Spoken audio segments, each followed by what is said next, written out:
Eliza Simmons Bryant, the daughter of a freed slave, came to Cleveland in 1858.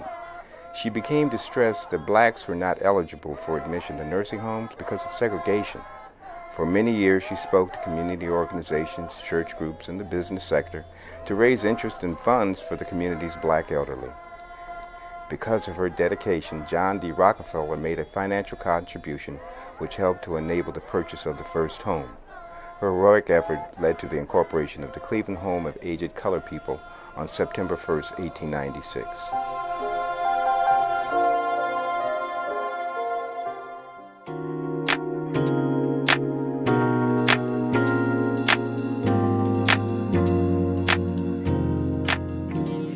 The Eliza Bryant Village serves such a vital need in the neighborhood, in the city, actually in the country. Here at the village today, we work with over 1,200 seniors. We're so proud of that figure. We're a premier institution in that we're probably the oldest operating historically black institution for seniors. Eliza Bryant will be celebrating its 117th anniversary. Over the years, we've evolved into a real community treasure, providing comprehensive care through our senior outreach center, our housing, our nursing home, and an array of services to help seniors stay in the community.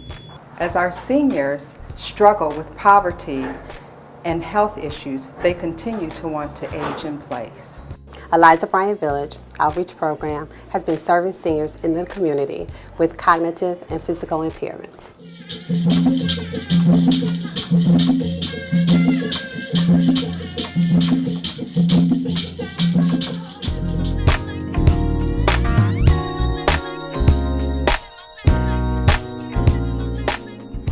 What is your favorite activity here at the village? Well, I really can't single out one thing. There's so much. There's so many interesting things that you can do here.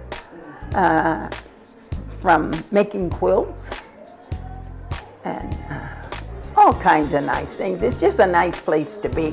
We think we serve a real need here in the community and in this surrounding area, and we're just anxious to keep fulfilling our mission, and that's why we're so thankful of the support that the United Black Fund is giving us.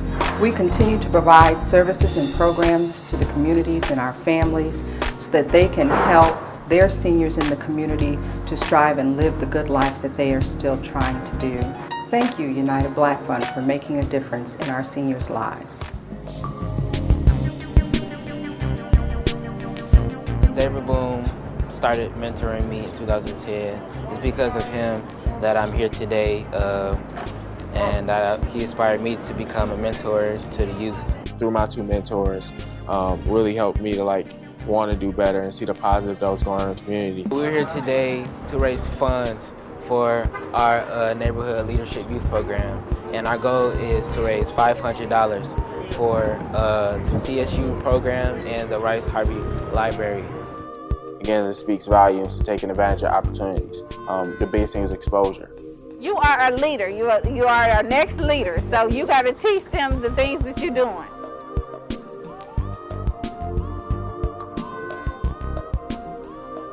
For me to be able to mentor for Network for Neighborhood Success was actually just another opportunity for me to help someone else out and also stay grounded and know that there's still much work to be done in order to improve our community.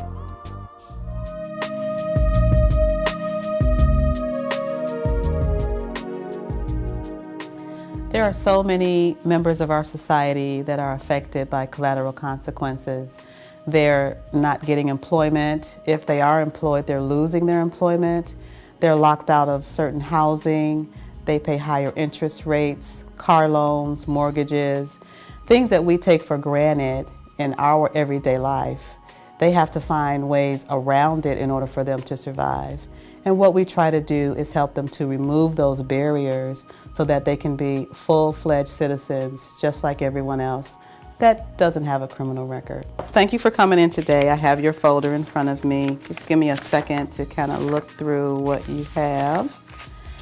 And based on the information you've shared with me, it appears that you are eligible for an expungement. So what I'm going to do now is I'm going to prepare the paperwork for you, and then once it's prepared, I'm going to have you read over it, and if there are any changes that need to be made, please let me know. And then I'll have you sign it. You'll have to sign an affidavit swearing to some of the information in the documents, and then I can walk you through what happens when you leave here today. Does that sound fair? Yes. Okay.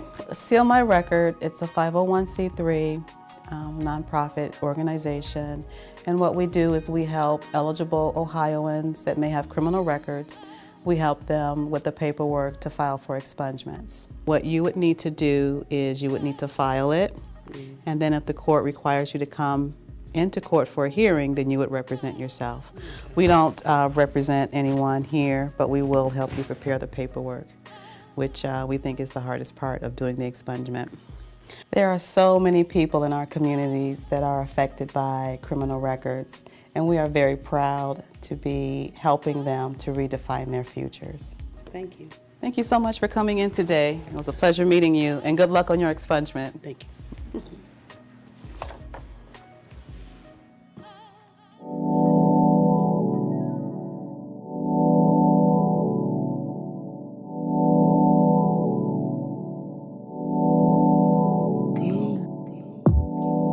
When I see a human being, I don't look at them and how to manage them. I look at how to manage their potential and take them to places they never thought possible. What is Edwin's? It's simple. Start training people who have been in our criminal system a job in culinary arts. Create a pipeline to independent restaurants and even corporate restaurants that need skilled labor, that needs someone who wants it bad enough, and connect the two. Collaborate with the community in mind and place these individuals into jobs.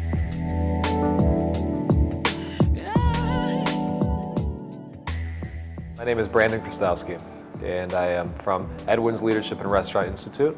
We are a nonprofit committed to helping returning citizens find employment through culinary arts and hospitality. So our goal to accomplish our mission, we have this vision of how to accomplish the mission of helping people re-enter, returning from prison, and we're gonna accomplish this in a few phases. So the first phase is right now, where we go into to Grafton Prison and Northeast pre-release,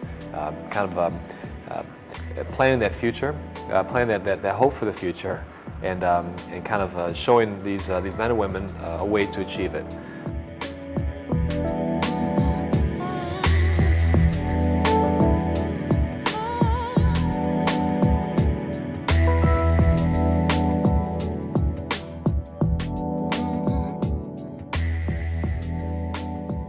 Collaboration is, I think, a really strong component of what we do.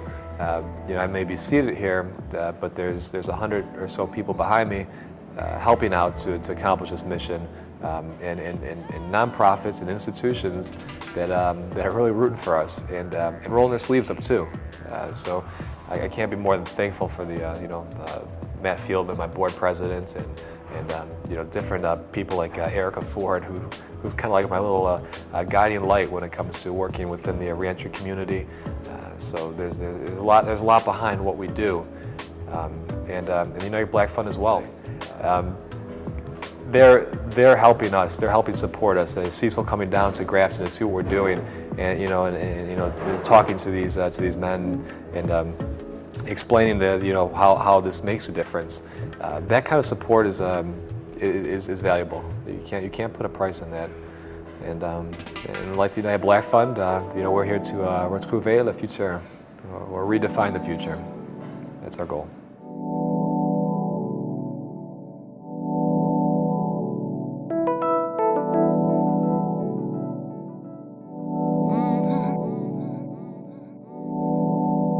Clear blue sky.